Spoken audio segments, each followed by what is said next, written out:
Well, good afternoon, everyone, and welcome to another Hi, Steve. Breakfast with Fram. It's Steve. It's Cubs. Afternoon Are you session. trying to do an intro? Here we are at the Cubs Khalifa trying to do an intro. International Yeah, Squash and Tennis, or Tennis and Squash Complex in Doha right. for the Qatar Classic.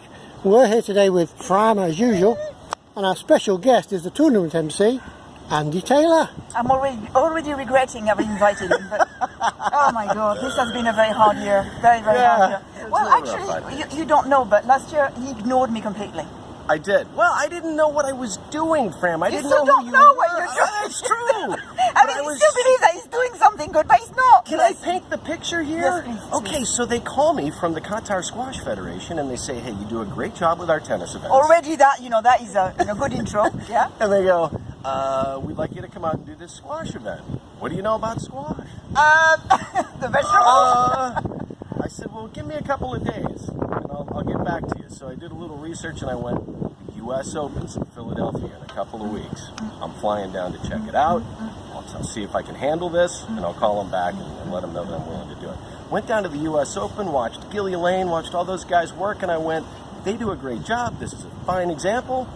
I think I can go do it. And so I came here last year, and I was nervous. I didn't know anybody. Oh, mon doudou, il était tout nerveux. Huge mistake I made not approaching. No, of course, obviously. No, more seriously, you're doing a completely different job from the gentleman that was doing it before, who is a very good friend of ours. Right. That's probably last year I was not that keen about meeting you either, because you were basically. You're still not that keen about me, but no, I'm obviously, cool with you that. can see how we don't get along at all. But like I said, you're doing a very, very different job. But what I really like about what you're doing is how you approach the after-match interview. The way you work. Tell us through the process how you make sure that you look like you know what you're doing, which is a great, no, seriously. Research, right? I mean, having been around the game for a year now and following it on a regular basis, I kind of keep up with the results and what's happening. And they're all great. All the players are great on social media, and they're great at updating their fans on their progress as well. So that's helpful. But right before an event, make sure that you know exactly, the matches that they've played over the past season. This season started for many in September. For a lot, it started all the way back in July because they were playing Pan Americans or the Asian Games. But go through that. Find out how each individual player has done, and always refresh your memory before you go out there on court to talk to that player, so that you can ask somewhat intelligible questions. So obviously you can hear to his accent, like he's obviously Chinese. Yes. We love him. He's from America, so which proves that we've got good American people out there. Yeah. Tell us a bit about your background. Okay. Because we basically would like to know.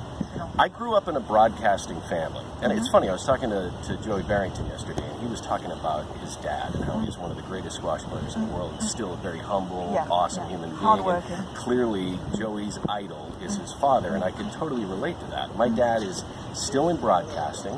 He has a radio show in Boston. It's been on the air for over 40 years. It's the Lauren and Wally Show. He's 74 years old and still working. You want to hear a solid voice. His voice is the voice you'd want at an event like this. But anyway, so I grew up in that radio family, and I saw him going to work every day, absolutely adoring his job. Not going to work, having fun. Yeah, it was, it was just a daily responsibility that he had. It wasn't a job.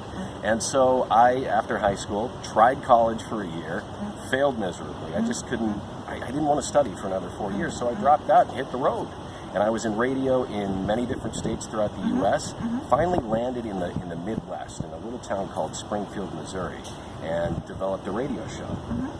That was very successful for about 10 years. And then when the iPhone came out in 2007, I saw the writing on the wall. Radio broadcasting was drifting away. It was all about creating content, stuff going online. Everybody had their own show on Facebook or Twitter. And I said, okay, I've got to drift away from that. And so I've kind of morphed my career. It's like Joey, morphed from squash to squash TV. I've morphed from being a radio presenter to running my own voiceover business, and that encompasses doing a lot of voice work for video commercials and things like that, but it also involves live announce at the U.S. Open in New York, these two tennis events here in Doha, Qatar. I do a very cool basketball event in Springfield, Missouri called the Tournament of Champions, where we have all the high school talent, the best high school talent in the nation, get together Yeah, you and play. mentioned that, yeah. Yeah, so I do a few of those a year, but try not to travel too much because I enjoy being home with my wife. Yeah, your wife was actually not American. Well, she's American, Yeah. but she lived for 27 years in Bamberg, Germany. Okay, So yeah. when we met, she was living in Germany and she moved over to the States. She actually has reinvented herself a million times. She's done everything from run her own travel agency to work for Adidas in Erlangen, Germany, to Bass Pro Shops in Springfield, Missouri.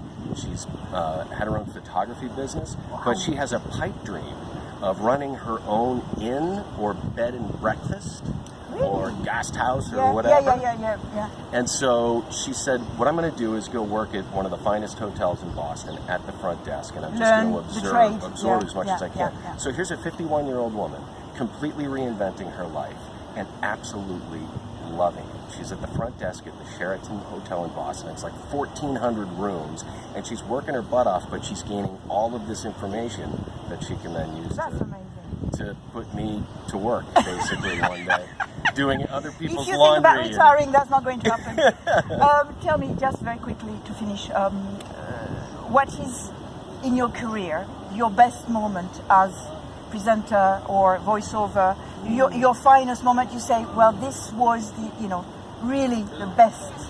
You know what? I would have to go back to the show that I had in radio in Springfield, if we're talking encompassing a career, because this was a radio product that was committed to its community and still is to this day. And it's called KTTS. Not only did we champion good works within the community itself, but we went out and chased tornadoes. That's a tornado area of the country. We would chase storms to keep our neighbors informed of what was happening. And the responsibility associated with that I took very seriously. And the work that we did was so good for the community that's probably one of the things at this point in my life that I'm most proud of. Yeah. Okay, thank you very much, Andy. Thanks for taking the time, Fram. Hopefully we'll see you next year, if we're still here, if we're still alive, By the way, I just want to say, your neck looks phenomenal. Guess how many fingers I've got? People, we love you, Fram. See you later. Bye-bye. Bye-bye. You're wonderful.